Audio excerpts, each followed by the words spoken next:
In 1914, the British Empire made a decision that would permanently alter the future of millions of people across West Africa. Diverse societies with different histories, political systems, religions, and cultures were brought together under a single colonial administration.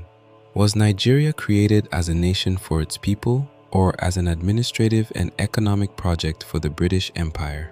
Before 1914, Britain governed the region through separate colonial territories: the Northern Protectorate, the Southern Protectorate, and the Colony of Lagos.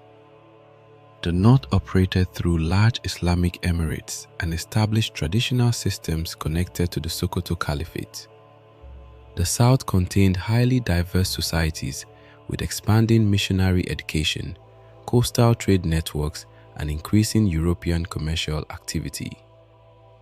Political structures, religious traditions, economic systems, and social dynamics varied widely across the territories. Yet British colonial officials increasingly viewed separate administration as inefficient and costly. At the center of this transformation stood one man, Lord Frederick Lugard, a British colonial administrator who played a major role in shaping the structure of colonial Nigeria. Lugard believed Britain could govern vast African territories more efficiently through centralized imperial administration combined with indirect local control. His ideas would become deeply influential throughout British colonial Africa.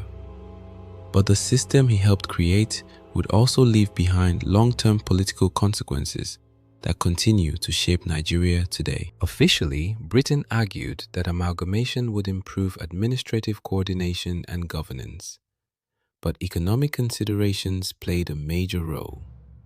The Northern Protectorate generated less revenue and depended heavily on British financial support. The Southern Protectorate, meanwhile, produced stronger revenues through trade, customs duties, and expanding commercial activity. By merging the territories, Britain could use southern revenues to support the administration of the North while creating a single centralized colonial economy. Railways, taxation systems, ports, and administrative institutions could now operate under one imperial structure. Efficiency for the empire became a central priority. But beneath the administrative logic lay a deeper problem. The peoples being merged into this new colony had never collectively negotiated such a union themselves. Hundreds of ethnic groups, different political traditions, different religious systems, different historical experiences, suddenly placed inside a single colonial state. The British had created a political structure, but not necessarily a unified national identity. Nigeria began not as a natural nation-state, but as a colonial construction. Rather than administering every local community directly, colonial authorities governed through selected traditional rulers and local power structures. In northern Nigeria, this system aligned relatively well with existing emirate structures. In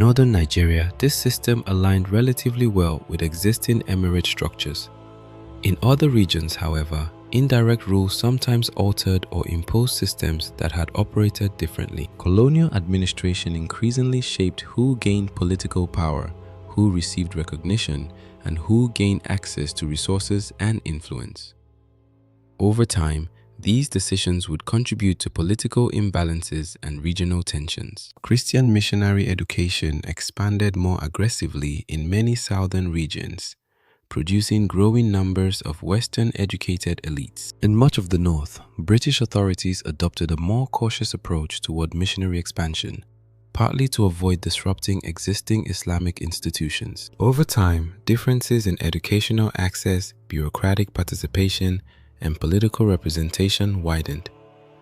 These disparities would later influence competition for power in post-colonial Nigeria. The colonial state was ultimately designed around imperial priorities: economic extraction, administrative stability, strategic control, resource management. Roads and railways often connected resource-producing regions to export ports, rather than linking communities together for balanced internal development. Colonial governance prioritized order and profitability for the empire. Nation building for the long-term benefit of the population was not necessarily the primary objective. Regional competition intensified, ethnic political identities hardened, economic inequalities widened.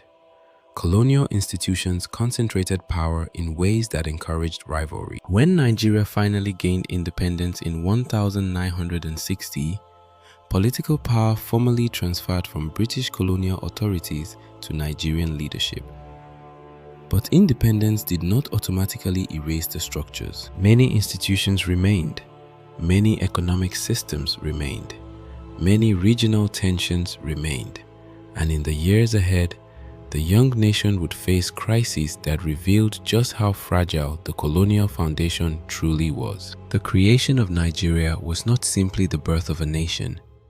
It was the creation of a political experiment shaped by imperial interests and regional complexity. In the next episode, we examine how colonial governance deepened political divisions through one of the most powerful tools of empire: divide and rule.